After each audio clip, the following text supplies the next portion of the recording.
Círculo de Hermenéutica y Estudios Sociales. Buenas tardes, amigos del Círculo de Hermenéutica y Estudios Sociales.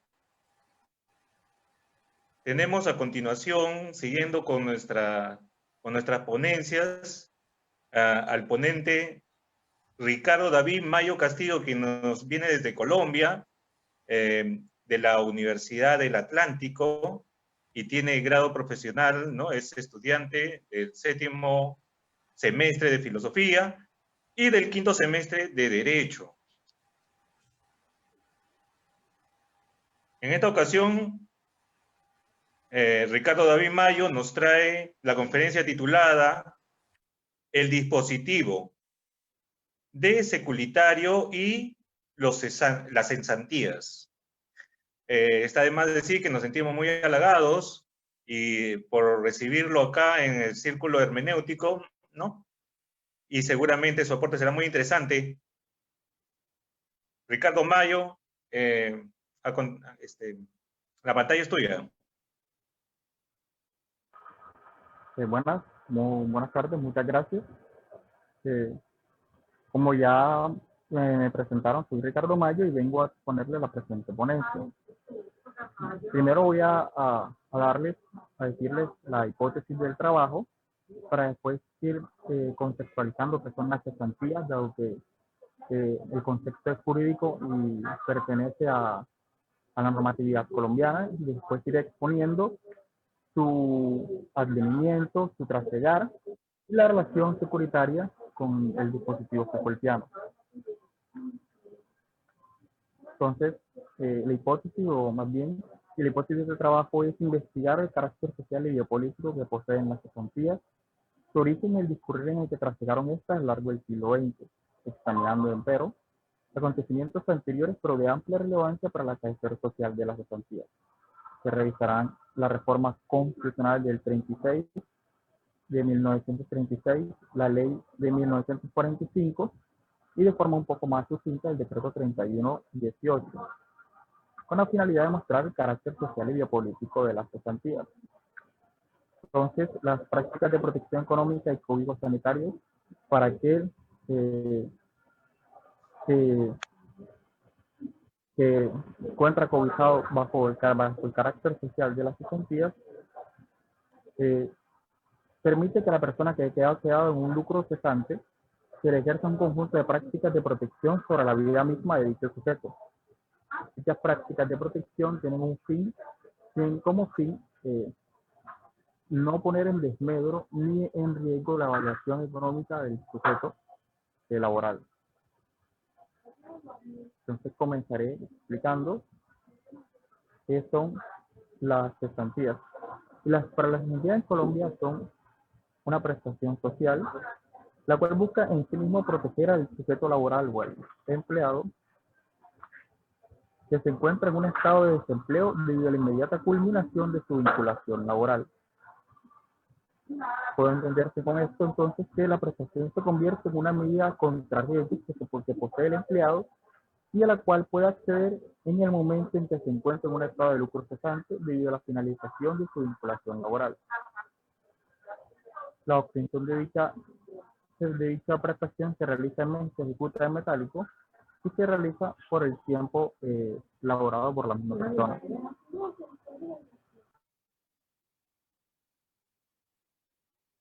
Entonces, ya después de haber explicado las cesantías y su carácter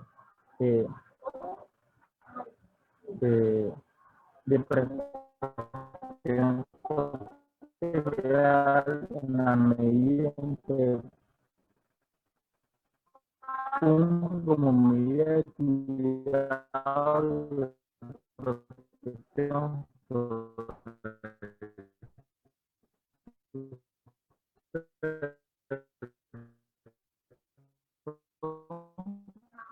se acaba de quedar en vulneración por el lucro, que ha quedado en lucro cesante. Entonces empezamos a ambientar un poco cómo se gestan las cosas que se están. Y antes de entrar a decir eso, 36 reformas, de gran importancia tuviera una mirada hacia lo social propiamente dicho. Se había tenido una visión sobre lo social y sobre la protección a los sujetos laborales y a los sujetos poblacionales muy austera, siendo incapaz, por lo tanto, de ser capaz de brindar una protección gubernamental o un cobijo propio a dichos sujetos. No fue sino hasta la reforma constitucional de 1936 que el país instauró un conjunto de prácticas sociales con tal de ser capaz de proteger, por ejemplo, proteger la pobreza, tener un conjunto de prácticas sobre los sujetos laborales y demás. Esta reforma propicia el sistema de seguridad social en Colombia. Así que prácticamente en dicha reforma es donde se encuentra el advenimiento, una visión del país hacia lo social, y en esta reforma es donde se empieza a ambientar lo que dará lugar más adelante a las cesantías. Entonces, bien lo dice la autora Muñoz Segura, constitucionalista del país, que la reforma constitucional colombiana, en primer lugar, señala que la reforma constitucional colombiana, en primer lugar, señala la asistencia social como función del Estado, es aquí donde se encuentra su importancia. Pues manifiesta que el Estado no puede seguir, según ella,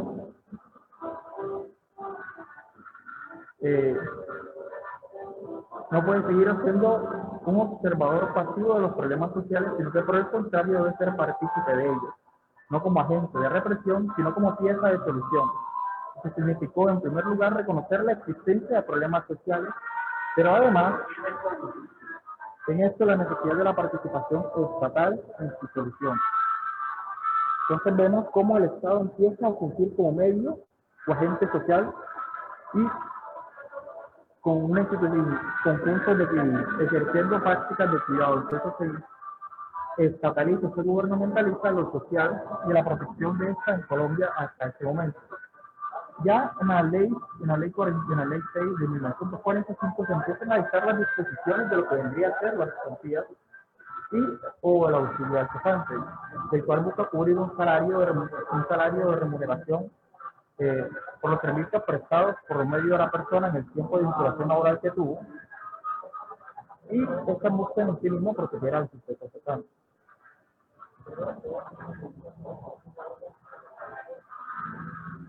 Entonces, dado que el sujeto se encuentra en un estado de indefensión, de vulneración jurídica y financiera, debido al cese absoluto de su remuneración patrimonial y pecuniaria, el Estado empieza a establecer un conjunto de prácticas de cuidado y un conjunto de prácticas técnicas gubernamentalizadas con tal de proteger la cualificación financiera o la potencialidad financiera de dichos sujetos.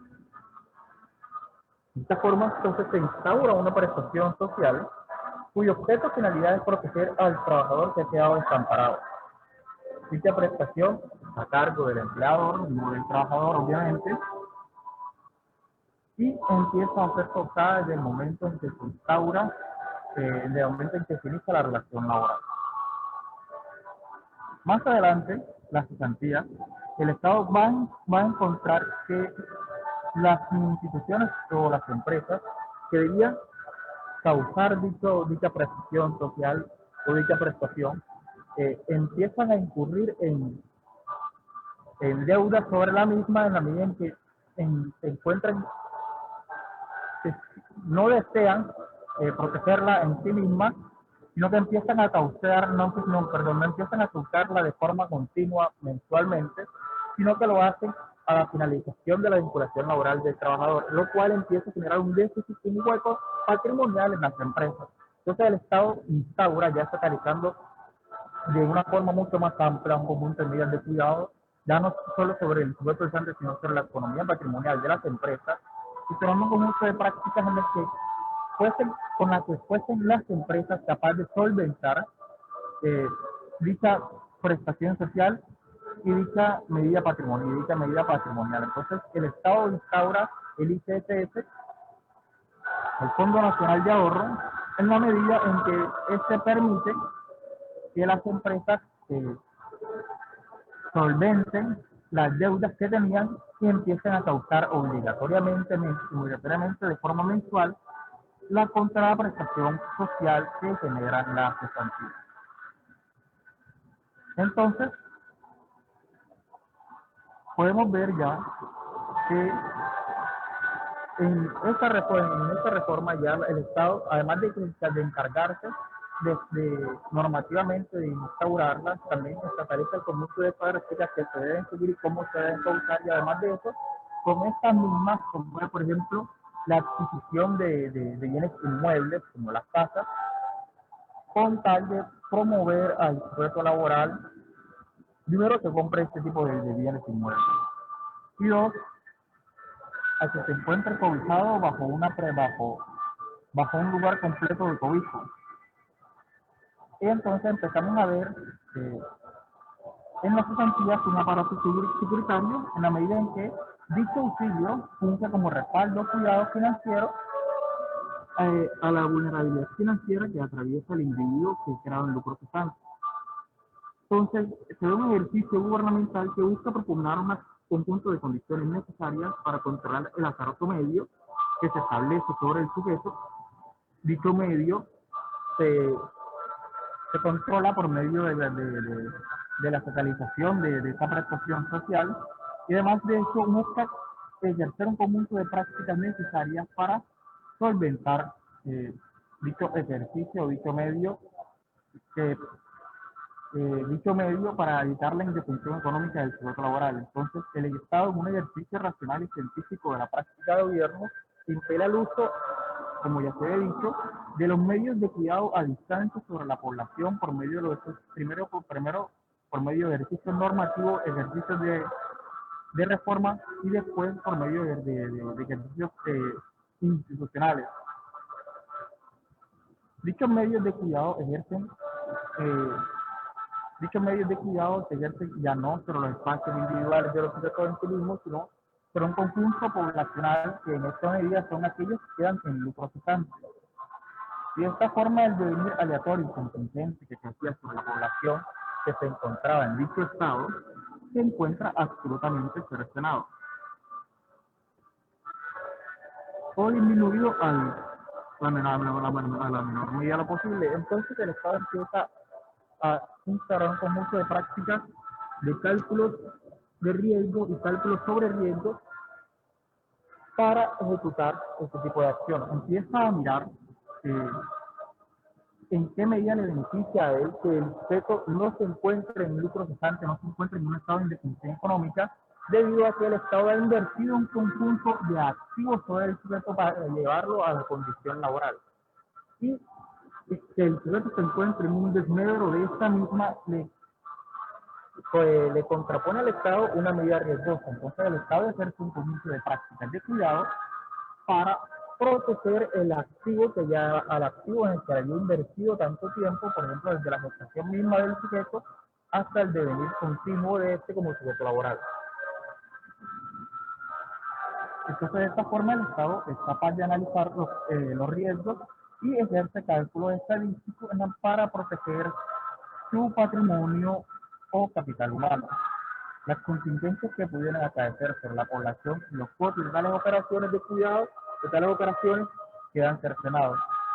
La ejecución de prácticas de cuidado y los beneficios que dichas operaciones arrojan sobre el aparato estatal es visible absolutamente en la medida en que el Estado puede proteger su patrimonio.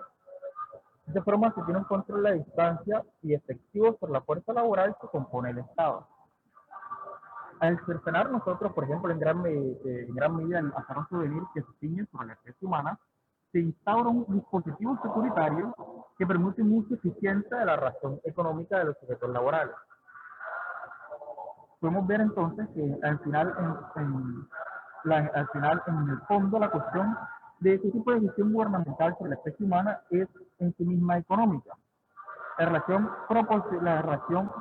proposicional entre costos, mecanismos securitario y el beneficio estatal propuesto como rédito de dicha operación es absolutamente visible y lo podemos identificar en demasía y de forma bastante clara.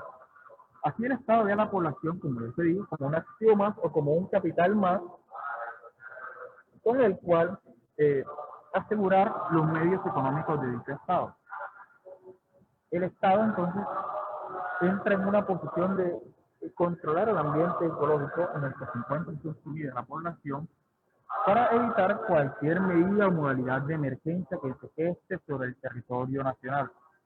Y aquí cito a Santiago Castro Gómez, que nos dice que la producción técnica de ese medio a través de un conjunto de intervenciones arquitectónicas, urbanísticas y sanitarias sobre el espacio no es otra cosa que el intento de gobernar a una multiplicidad de individuos conforme a tecnologías que los unen de acuerdo a variables biológicas, la natalidad, la morbilidad, la salud, la potencia de trabajo, etc. Entonces, el Estado busca primero potenciar el trabajo y empieza a ejercer prácticas urbanísticas, como ya se dijo, por ejemplo, que promueva la creación de bienes inmuebles y que los sujetos laborales puedan acceder a bienes inmuebles de forma bastante económica, la arquitectura y los espacios sanitarios y de cuidado. Entonces, como para concluir, de esta forma podemos ver que el dispositivo securitario, el fin del dispositivo securitario es producir los conjuntos de condiciones de existencia sobre la población con el fin de ejercer un gobierno económico sobre la conducta de los individuos. De esta forma se puede vislumbrar que el conjunto de beneficios de prevención y seguridad que ofrece dicho dispositivo no es más que una inversión realizada sobre una agrupación patrimonial denominada capital, empero, en este caso, capital humano. Así se realiza un conjunto de inversiones sobre el sujeto con la finalidad de solidificar y afianzar las conductas, los comportamientos y los derroteros económicos en los que puede venir el sujeto. De esta forma se construye un capital humano maleable y de gran potencialidad económica, lo cual conlleva al ejercicio de prácticas de cuidado y a la disposición racional de un dispositivo securitario que permite la protección y el cuidado de aquel capital. Y aquí cierro mi intervención, mi ponencia. Bien, le leo la primera cuestión que tenemos acá presente. Pasamos unas cuantas preguntas. Entonces, le leo la primera. Dice así: ¿qué relación existe entre el régimen de cesantías y la ley del adulto mayor? ¿Tienen en Colombia una ley del adulto mayor?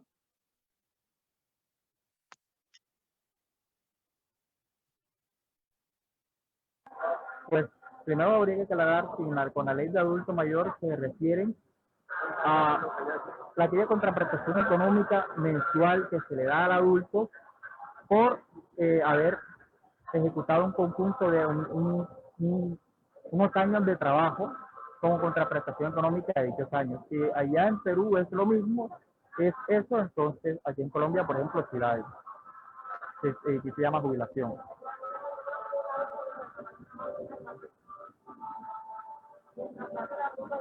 Ya está. ¿No considera usted que pertenece a la misma forma de observar al adulto mayor estos dispositivos que ha mencionado sobre la cesantía? Pues la visión del adulto mayor, creería yo, que se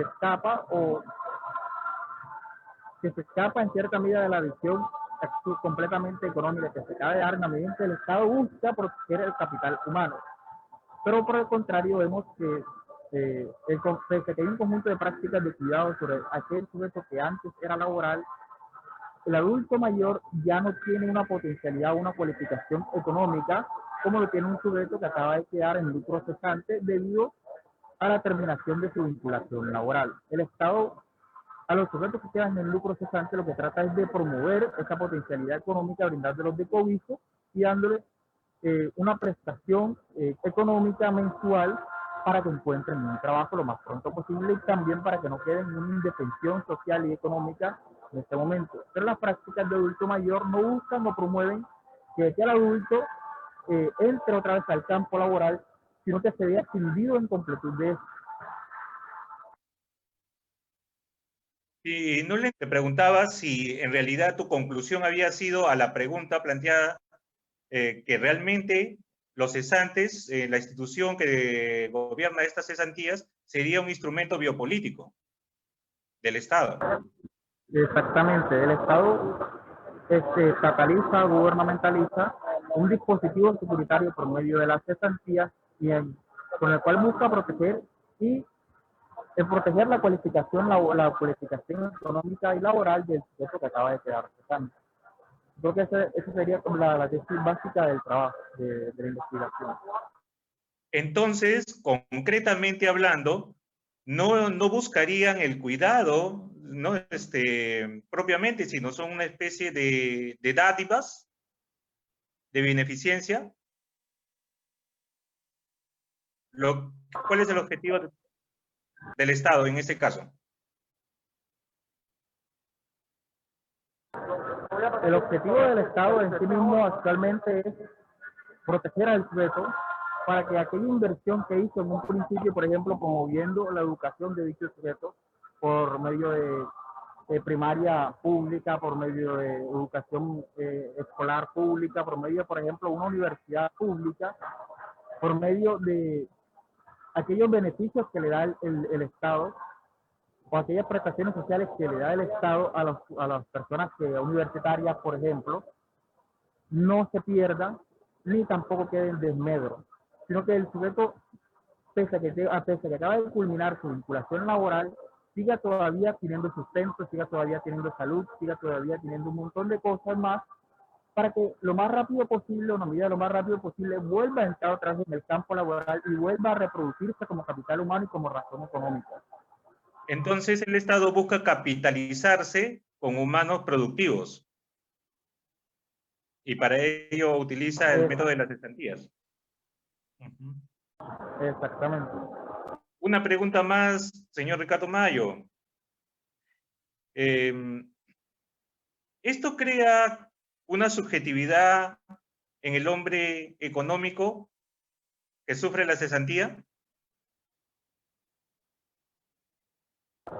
En su completud, sí. El Estado empieza a instaurar en los sujetos un conjunto de prácticas para volverlos razón económica y para volverlos capital humano y empresarios de sí, promoviendo, por ejemplo, con beneficios a, por ejemplo, a aquellos estudiantes que les vaya mejor en la universidad, repercusiones patrimoniales o contraprestaciones patrimoniales. Si te va bien en la universidad, tienes un subsidio de, digamos, 500.000 pesos colombianos. Así te da, por ejemplo, si te va bien en el semestre. Lo que empieza a instaurar el Estado con eso es esa misma razón económica y empresarios decía, donde el sujeto ya no se ve explotado por un agente de afuera, sino que se ve explotado por sí mismo en la medida en que quiere construirse a la medida de la razón económica. Muchas gracias, señor Ricardo Mayo. Ha sido un gusto tenerlo acá en el Círculo de Hermenéutica y Estudios Sociales. Y excelente. Nos estamos despidiendo. El tiempo es siempre tirano. Círculo de Hermenéutica y Estudios Sociales.